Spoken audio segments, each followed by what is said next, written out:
for each one of you. And then I'll pretty much wing it from there. Hello, welcome to our RecapPlus channel with me, Matthew.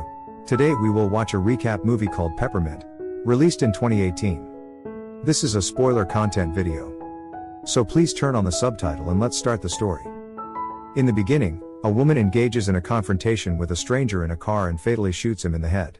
She then returns to Skid Row in downtown LA, where she resides in a van. 5 years earlier, the same woman, named Riley North, assisted her daughter Carly in selling Christmas cookies on her birthday. On their way back, they have a disagreement over car parking with another mother-daughter duo, Peg and Penelope, but Riley chooses to ignore them. Later, she drops Carly off at her husband's struggling mechanic store, promising to be back home in time for her birthday celebration but becomes caught up at work. Back at her husband Chris's store, his friend Mike attempts to persuade him to rob a drug lord, Diego Garcia, knowing that they have been struggling financially. Although Chris desires to improve his family's lifestyle, he is unsure if it's the right thing to do. That night, when Riley returns from work, she discovers that none of Carly's friends have attended the party, as Penelope's mother had invited them all. To lift Carly's spirits, Riley suggests taking her out for pizza and to the carnival. As they prepare, Chris calls Mike and rejects his plan, unwilling to risk his family. However, Chris is already being tracked by someone. Meanwhile, Garcia tortures and kills Mike, revealing that he has uncovered their plan and decided to make an example of it, ordering Chris's execution as well. The North family enjoys a great time at the carnival, riding attractions, and taking pictures together. Upon leaving the carnival, Garcia's men open fire, killing Carly and Chris, while Riley survives but sustains severe injuries. She is taken to the hospital for medical assistance, and detectives Beltran and Carmichael commence their investigation. Riley awakens in the hospital room, where Carmichael questions her about the incident, seeking her help to identify the suspects. He hands over the pictures taken at the carnival, refreshing the entire incident in her mind. She remembers the individuals who killed her family. Later, she is brought to the police station and correctly identifies all three of them. Meanwhile, Beltran cautions Carmichael against pursuing Garcia, citing his powerful influence within the force and the impossibility of catching him. After returning from the police station, Riley packs her belongings to leave her house when she is approached by the perpetrator's lawyer. The lawyer attempts to bribe her to withdraw from the case, but she staunchly refuses. However, he notices psychotic drugs at the counter and seizes this information to portray her as mentally unstable, claiming she made a mistake in identifying the killers. Judge Stephen, apparently on Garcia's payroll, dismisses the case due to a purported lack of evidence, and the prosecutors do not contest the decision. Riley, outraged by this injustice, tries to attack the killers but is subdued. The judge orders her to be taken to the psychiatric ward. During the transportation, she attacks the security, managing to escape custody. 5 years later, Carmichael learns of another homicide where 3 people have been found hanged on the Ferris wheel at the carnival. He quickly deduces that it's Riley. The incident catches the attention of FBI agent Lisa Inman, prompting her to join the investigation against Riley. As Riley prepares to continue her revenge, Carmichael and Beltran are called to the FBI office to discuss the case. Lisa reveals that when Riley escaped 5 years ago, she stole $50,000 from the bank where she used to work and vanished. Riley traveled to different countries, honed her fighting skills, and stayed completely off the grid.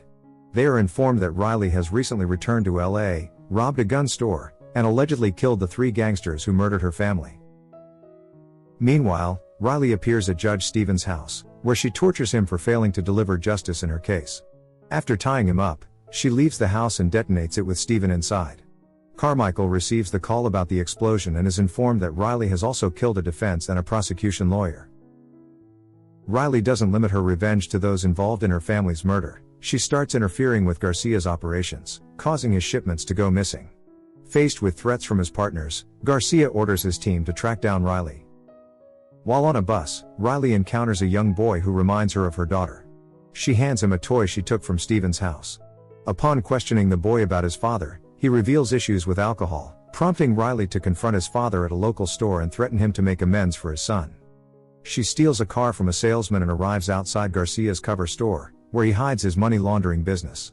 Sneaking in, she explores the premises while the news broadcasts information about her, urging people to inform the police if they spot her. One of the individuals spots her outside a room, but she locks him inside and systematically eliminates the others. Later, she raids the room, eliminating everyone except one, whom she tortures to extract information about his boss. Returning to Garcia's house, the survivor informs him about the incident.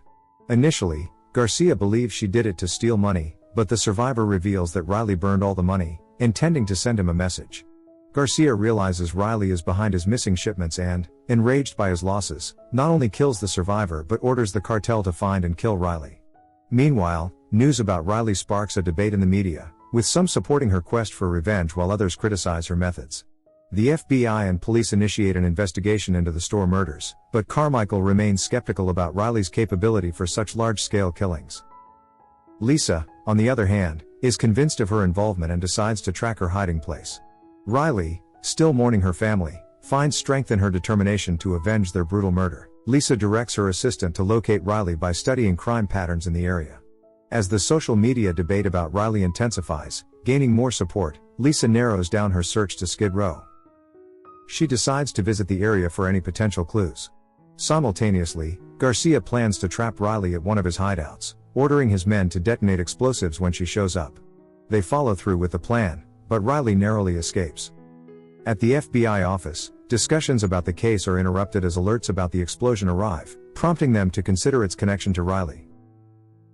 Riley manages to escape the building, commands a car from a stranger, and starts pursuing Garcia's henchmen. Unaware that she survived, the henchmen inform Garcia of her supposed demise, not realizing that she is following them. Riley eventually intercepts their car, stopping them and eliminating them as well. Meanwhile, Lisa arrives in Skid Row, seeking information about Riley. She discovers that the people in the neighborhood view her as an angel who has rid the area of crime. Garcia learns that Riley is still alive and on the run. However, before he can react, Riley arrives at his house using the address she obtained from the gangsters she eliminated earlier. Tricking the guards into opening the gates, she systematically eliminates them.